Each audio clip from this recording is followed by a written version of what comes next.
Hey guys, so this is a project I worked on this semester for my practicum. It can be found at UWpOll.com. It's a polling app. It's kind of cool. First place you want to come is here to home. You can set your own custom URL, and I'll change mine to Ben as long as no one else is using Ben. It'll be perfectly cool, and you can have that URL. You can change it anytime you want as well. So then after that, if you just want to take a quick poll and you don't want to get too into the weeds of how the app works, you can come here and just make a new poll right away. But since this is a guide video, I'm going to go through some of the other details. So you can create these things called session groups, and these groups are going to contain like the day's sessions. The sessions will contain the polls, but the group would be something like a group of like a specific topic. Say you're a math teacher and you have a math class you're teaching. You could have one class as one session group, another class as another, and it'll help you keep your polls nice and organized. But so I'm just gonna make a session group. We'll just call it pizza polls. And so I created my session group, and so now I'm gonna add a session to it. We'll call it pepperoni, and I'm going to assign a day. We'll have this one on today. So the session group is already picked, so it's going to assign to the pizza polls here. When it creates the new session, you can see default already has a default session in there. That's so you can just quickly make a first poll if all you want to do is like a real quick poll. But yeah, so I'm going to assign the pepperoni poll to the pizza polls, and let's say tomorrow I want to do a sausage poll. I'll create that session, and now that I have my sessions that are assignable to days, I will go to create a poll.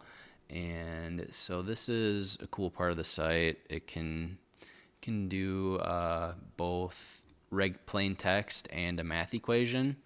So I will show what a math equation looks like. So there's a math equation. That's one I had pre-built. But the big takeaway is it's LaTeX, and you have this little symbol, this backslash parentheses, and then to close it, you close it right here, and that's basically like the LaTeX inline math mode that you would normally do dollar signs for. But because this is LaTeX, it's a web renderer that's renders a lot quicker than LaTeX, and it's made for web. So it's got slightly different syntax, but other than that, most of the syntax is the same as the math mode syntax for LaTeX, except you have to do, like here you can see some CSS where I did some styling, like to get this box around this this proof over here. Oh man, my teacher's gonna be so mad that's not a proof. Some set theory over here. Anyways. Yeah, so that's the math mode. I won't get too into that. There's guides out there on the internet for how to do LaTeX and all that good stuff, so I'm going to delete that. But yeah, here we'll do our pepperoni pizza poll here. I mean, ideally we'd have a bunch of polls but I don't know how many polls I can really make about pepperoni pizza. So we'll say, what kind of pepperoni do you like?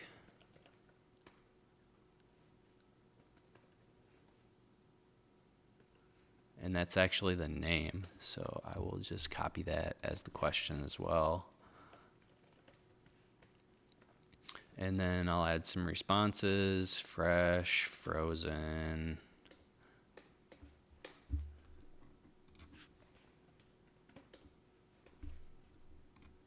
I'm not sure why I didn't make enter submit there, but there's probably a good reason. Fresh, frozen, and what else is there? We'll say beef. Click the plus sign, pork, and we'll go with mystery meat.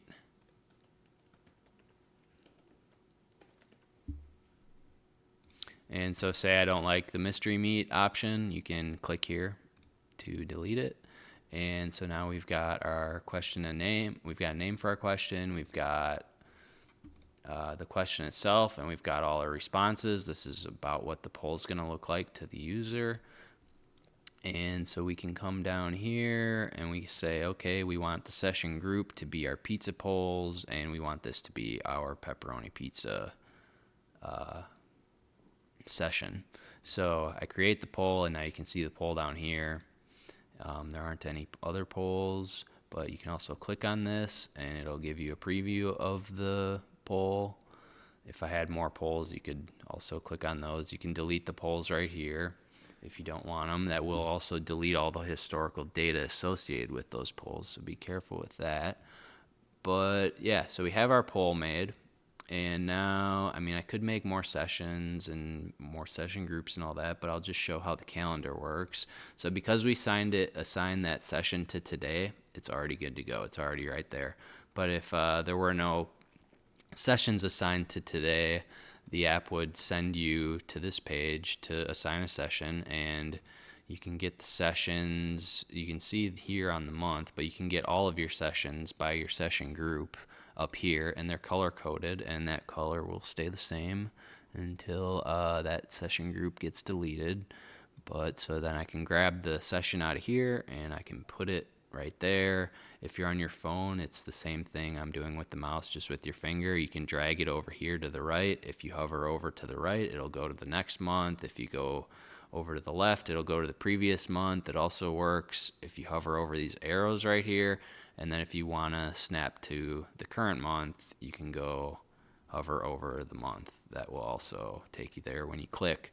But yeah, so you get your custom drawer right here where you can grab these from, and this lets you schedule your polls ahead of time.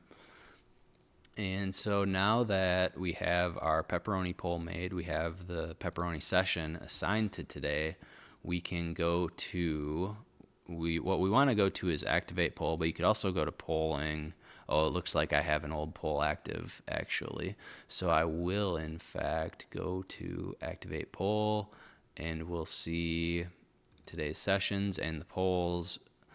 And if there were more polls, it would let you set a different one active, but it will just activate these polls in the order you make them in. So yeah, you activate the poll. Now people can come to your custom URL here and they can answer the poll. If you want to show them the results, you can hit the little eye up here and they will be able to see this pie chart up here with the results, or you can hide it from them and they will not be able to see it.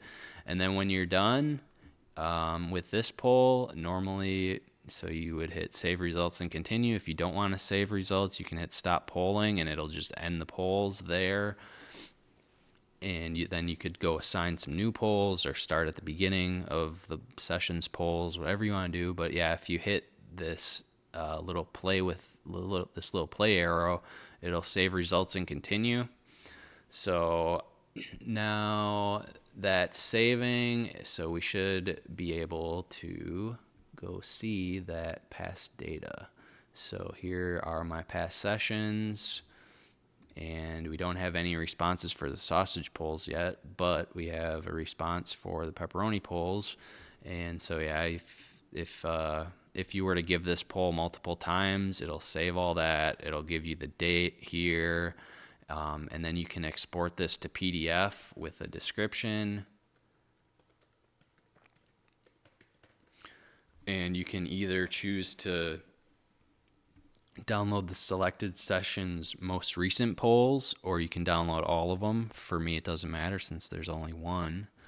But yeah, when you do that, you can hit download recent polls, download all polls, and it'll save recent polls with the date, all polls with the date. And then, yeah, you have a nice exported PDF if you want to share your results with, if you want to share your past data with anyone.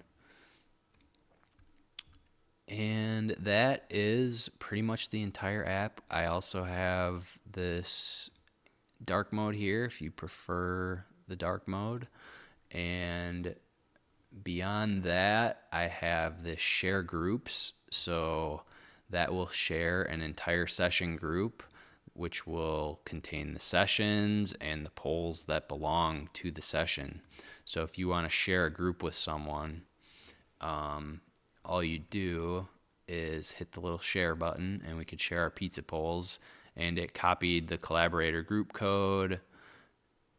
And so you would give that code that gets copied to the clipboard to someone you would like to share it with. They come here, they say, I want to copy this user's pizza polls, and let's say I want to call it other users pizza polls, and then they can import your group.